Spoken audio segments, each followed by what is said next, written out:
Assalamualaikum warahmatullahi wabarakatuh. Salam sejahtera untuk kita semua. Semoga kita semua ada dalam lindungan Allah Subhanahu wa taala dan diberikan kesehatan oleh Allah Subhanahu wa taala.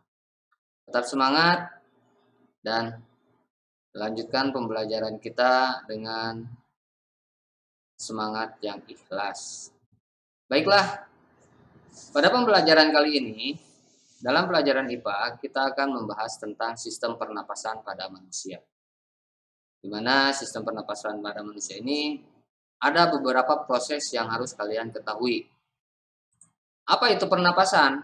Pernapasan itu proses keluar masuknya udara ke paru-paru dan dari paru-paru. Atau yang selalu kita rasakan secara tidak sadar, menghirup udara dan mengeluarkannya. Selama manusia hidup, selama kita masih diberi umur oleh Allah Subhanahu wa taala, itu berarti kita melakukan pernapasan. Proses pernapasan terbagi dari dua proses, di mana yang satu proses inspirasi. Proses inspirasi adalah proses masuknya udara dari luar tubuh menuju ke paru-paru. Jadi menghirup udara itu disebut proses inspirasi. Inspirasi itu proses masuknya udara dari luar tubuh menuju ke paru-paru. Itu proses pertama, proses inspirasi. Yang kedua, proses ekspirasi. Proses ini di mana proses keluarnya udara dari tubuh, dari paru-paru ke luar tubuh atau menghembuskan udara. Yaitu disebut proses ekspirasi. Di sini, dari kedua proses ini menghasilkan respirasi. Apa itu respirasi? Proses pembakaran sari-sari makanan di dalam tubuh dalam rangka menghasilkan energi. Di mana tubuh ini memerlukan oksigen. Oksigen ini yang didapatkan dari udara yang bersih. Kita hirup, diproses oleh paru-paru di dalam tubuh kita untuk membantu proses pembuatan makanan yang disalurkan melalui aliran darah kita. Maka dari proses pernapasan ini menghasilkan respirasi untuk menghasilkan energi. Ini adalah gambar, ada dua gambar proses bernapas.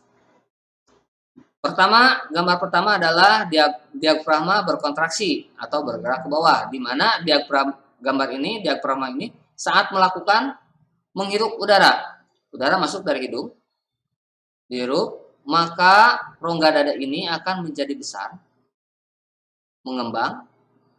Terus diafragma juga berkontraksi, bergerak ke bawah. Berarti membesar, menghirup, seperti begitu. Dan ini adalah yang terjadi prosesnya adalah pelebaran rongga dada. Pengembangan, pergeseran diafragma, nih rongga dadanya melebar atau mengembang. Saat kita mengeluarkan udaranya, maka diafragma ini akan menekan dan rongga tulang rusuk mendekat dan turun. Maksudnya di sini adalah secara tidak sadar si rongga dada ini, si tulang rusuk ini akan merapat untuk menekan paru-paru agar bisa mengeluarkan udara. Nah, ini ada proses masuknya, mengembang bagian dada ini, rongga dada dan diafragma. Dan pada saat mengeluarkan napas, maka tulang rusuk atau ini rongga dada ini akan menekan, mengecil. Diafragma juga menekan ke atas. Kita lanjutkan. Di sini ada mekanisme pernapasan, di mana inspirasi yang seperti tadi, inspirasi untuk menghirup udara, otot antar tulang rusuk berkontraksi. Jadi ototnya melakukan kegiatan atau berkontraksi, melebarkan ototnya. Yang kedua, tulang rusuk terangkat, mengembang, terangkat. Coba rasakan nanti prosesnya. Yang ketiga, volume rongga dada membesar. Sudah jelas saat kita menghirup udara secara tidak sadar rongga dada kita membesar. Tekanan dalam rongga dada mengecil. Jadi untuk memberi ruang untuk pengembangan rongga dada ini. Jadi tekanannya diturunkan untuk memberi ruang terhadap udara yang masuk di rongga dada. Udara dari luar masuk ke paru-paru. Ini proses inspirasi. Proses ekspirasi di mana otot antar tulang rusuk relaksasi. Relaksasi itu santai, mengecil kembali, merapat kembali, bukan mengecil, merapat kembali, merapatkan barisannya. Tulang rusuk turun, tulang rusuk asalnya mengembang, terus turun lagi ke posisi relaksasi, posisi semula. Volume rongga dada mengecil, volumenya otomatis mengecil, asalnya mengembang besar, karena udaranya keluar, maka akan mengecil, kecil lagi, seperti balon lah. Di sini tekanan dalam rongga dada membesar, tekanannya kembali lagi membesar, udara bergerak keluar dari paru-paru. Jadi udara bergerak dari paru-paru, jadi menekan, mau keluar dari hidung atau dari mulut. Itu proses ekspirasi. Jadi ekspirasi itu prosesnya seperti ini, dan ekspirasi prosesnya ini. Mekanisme pernapasan paru-paru itu dari kedua ini berfungsi sebagai sistem pernapasan manusia, di mana pernapasan manusia ini dibantu oleh otot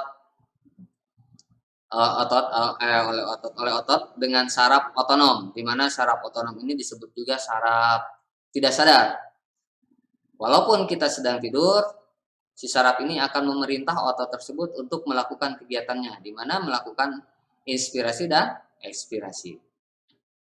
Sebagai akhir dari bahasan ini, Bapak akan memberikan tugas buat kalian, di mana tugas buat kaliannya adalah tuliskan beberapa jenis penyakit yang berkaitan dengan sistem pernapasan.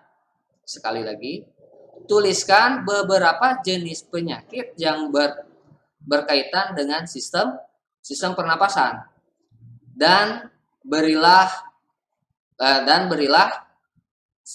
cara penanganannya. Berilah cara penanganannya.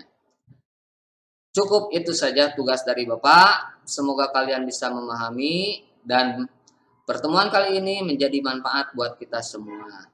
Semoga kalian sehat selalu, diberkahi oleh Allah Subhanahu wa taala, dan selalu sayangi kedua orang tua kalian. Akhirul kalam, wassalamualaikum warahmatullahi wabarakatuh.